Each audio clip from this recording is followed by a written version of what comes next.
नमस्ते, मेरो नाम चाहिँ विजय बस्नेत। म मिथिला नगरपालिका 11 तुलसीबाट धनुषा।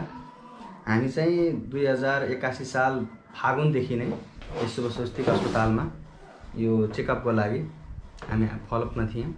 त्यसपछि अहिले हाम्रो यो 9 महिनामा चाहिँ बेबी जन्मिने बेलामा बुढीलाई प्रेसर, थाइराइड, सुगर एकदम हाई थियो। त्यही पनि एकदम जोखिम बावजुद पनि यहाँको डाक्टरहरू सम्पूर्णले, सिस्टरहरू लगायत सञ्चालकज्यूहरू सम्पूर्ण सबैजनाले एकदम साथ सपोर्ट गरेर र रिक्स गरेर एकदम जोखिम बावजुद पनि राम्रोसँग शल्यक्रियाको भयो।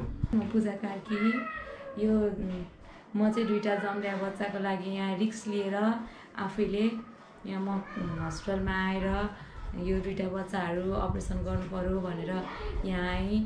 सबैजनाको साथ सपोर्ट लिएर दुईटा बच्चाहरू जोखिम उसमा पनि डाक्टरको साथहरू लिएर म आफैले दुईटा बच्चाहरू राम्रोसँग एक त ट्विन बच्चा पनि एकदम राम्रो छ, ट्विन्स बेबी भएको छ, एउटा छोरा एउटा छोरी। बुढी पनि एकदम राम्रो छ। आज हामी चाहिँ बिदाई हुँदैछौँ र यसमा आमा सुरक्षा पनि कार्यक्रम रहेको छ। त्यसपछि हामीले आर्थिक अवस्था कमजोर हुने व्यक्तिहरूले पनि यहाँ आएर उपचार गर्न सक्नुहुने भयो।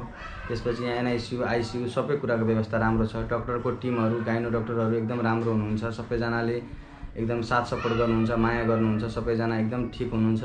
राम्रोसँग गरिदिनु भयो, खुसी छु। राम्रो भयो, सफल भयो। डाक्टरहरूको साथ सपोर्टले पनि आफ्नो सपोर्ट पनि सबैजनाले गरिदिनु भयो। सबै स्टाफहरू, टिमहरू एकदम राम्रो हुनुहुन्छ। सबैजना एकदम ठिक हुनुहुन्छ। सबैजना यहाँ आइदिनु होला।